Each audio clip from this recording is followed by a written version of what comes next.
Good day mga kakuman. So nandito na naman tayo, may natapos na naman tayo bias filtration. So ngayon, si sir ng ating tanungin ang experience nila kasi kung pumunta tayo dito talagang tubig, kikita mo naman ito yung sample na talagang yellowish siya. So we found out na base sa ating mga test na okay lang yung total dissolved solid niya, pero yung mataas dito yung kanyang substance sa tubig.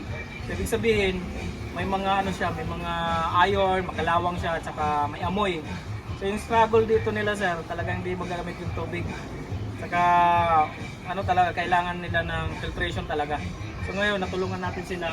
Base dito sa setup nila, ang ginawa natin, in-improve na lang natin, same pa rin yung structure, pero sinit up pa din natin yung saktong lagay ng kung ano yung nakalagay dyan, yun din yung ginawa natin. Hindi na natin binago. So in-improve na lang natin. So sa taas, kung makikita nyo, yung pinakataas, nandun yung raw water tank. Ibig sabihin, galing sa source, pupunta sa taas, yung tubig, saka may pula yan para automatic lang mag-stop. And then dito sa second floor, nandito yung filtration natin sa ibabaw.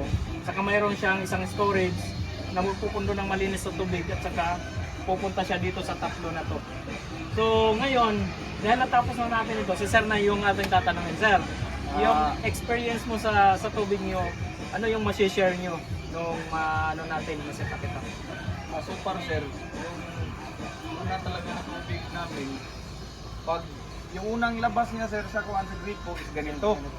Pero habang tumatagal sir, labi na nag-overnight na yung tubig, gumaganito na sir, ganito yung kulay.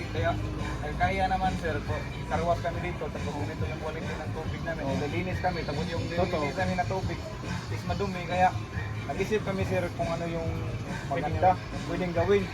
Naisip ko yung in-house filtration sir, or yung PRP.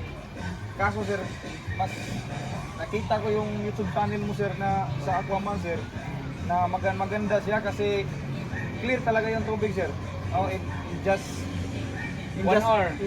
Hindi sir, 30 minutes lang yun, 30 minutes lang, ganito na yung quality ng tubig. Tapos, kuhan din siya, less cost din sir, basta maintenance. Yun talaga yung hinahanap namin kasi nagbe-business man kami sir. Na kumikita din kami na malinis din yung tubig namin. Kaya, so far sir, magpaganda talaga yung kinalabasan sir, nagawa mo sir. Ito na, from this to this, malaki talaga yung buwan. So satisfied ka sir sa project Yes, Aquaman? satisfied sir, talagang totoo talaga yung buwan ni sir, yung sa mga download niya sa YouTube. Hindi, legit talaga, legit. So hindi legit. legit So, talaga. bigyan ko lang kayo ng idea mga kakuman, yung biosand filter natin, yung maintenance lang yan, lilinisan lang, disturb lang yung sunbed, i-backwash, yun lang, wala kang papalitan na ano yan. At saka yung filtration natin, lifetime yan. Hanggang nandyan yung tangke, hindi yan nasisira, gagana pa rin yung filtration natin.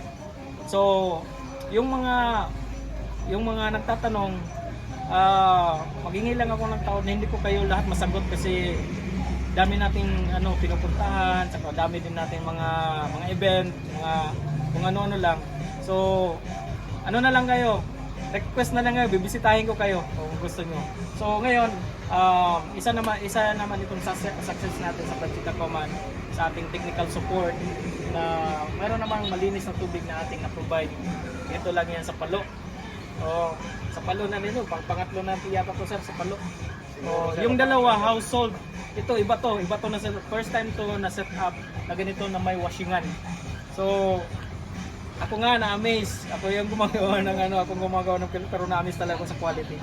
Kasi ang ganda ng response ng ating filtration. Madali lang.